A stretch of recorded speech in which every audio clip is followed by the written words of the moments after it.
Hi, thanks for joining us today for Devotionables, brief devotions for the busiest of people. And we are coming to a conclusion in the book of Ruth. It's been a wonderful journey, and it reminds me of the 30 for 30 series that ESPN did, and they're still doing, about these amazing stories in sports. Would you believe me if I told you? Or what if I told you, right? What if I told you there was this lady who, in the time of a famine, followed her husband with her children and went to a foreign land. In fact, this land was traditionally enemies of their own nation.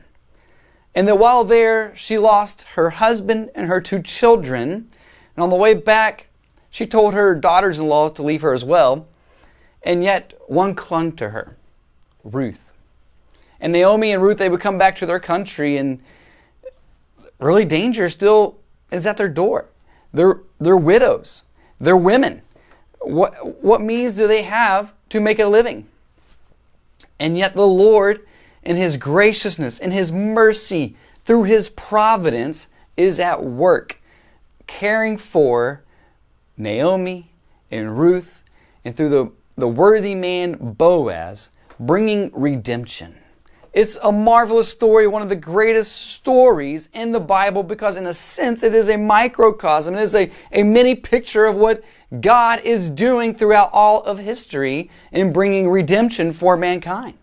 And so it's a story that we as Christians, we gravitate toward and we love it. And at the end of the book, we see this wedding bells, right? They're finally married.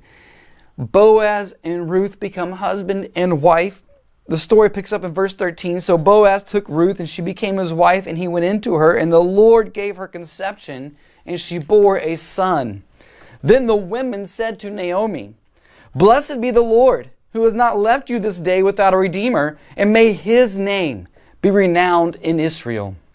He shall be to you a restorer of life, and a nourisher of your old age, for your daughter-in-law who loves you, who is more to you than 7 sons, has given birth to him."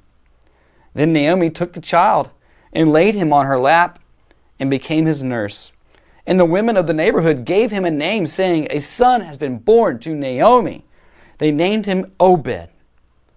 He was the father of Jesse, the father of David.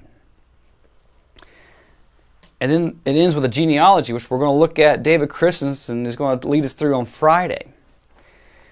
Couple thoughts. What a wonderful way to, almost a reversal, right? When Naomi comes back, she's like, "Don't call me Naomi, call me Mara, for I'm bitter, for I went away full and I've come back empty." And while she's speaking deeply from her heart, she's speaking truthfully, she's only half right. For Ruth has returned with her. And Ruth has clung to her, and indeed does love her more than 7. And that number is not insignificant, right? That is a very important number for the Hebrew. It's a perfect number, right? You could, no matter if you had the perfect amount of sons, Ruth loves you more. And not only did Ruth love Naomi, she came to love the Lord, right? Your God will be my God, your people my people. And Ruth acts faithfully and is one of the people of the Lord now, as a Moabitess has come in, because you look, how can a Jewish man, a man of Israel, a faithful Israelite, marry a Moabite? That was forbidden. And yet, we know that Ruth has come to faith. And so that this marriage is blessed by the Lord is not, this is the ultimate fulfillment. We see the promise made to Abraham that through you will all the nations of the earth be blessed. And so the Ruth, the Moabitess, just like Rahab, they come into the people of God by faith, just like you and I come into the kingdom through faith, and faith alone in the person and work of Jesus Christ. And not only so is Ruth brought in, but the Lord uses her to extend that promise. Maybe that's not the right way to say it, but through her to fulfill that promise, because we see it's through Obed that we get Jesse, and Jesse David. And to pick up in the New Testament, there's a word here that says, has not left you this day without a Redeemer. For today was born to you a boy And it reminds us of a phrase in Luke chapter 2. Good news, great news, good joy, great joy for all the people, for unto you is born this day in the city of David a Savior who is Christ the Lord.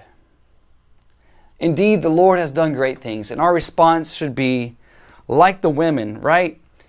It's easy to get down. It's not always about us. The Lord cares very deeply at the minute level about your life.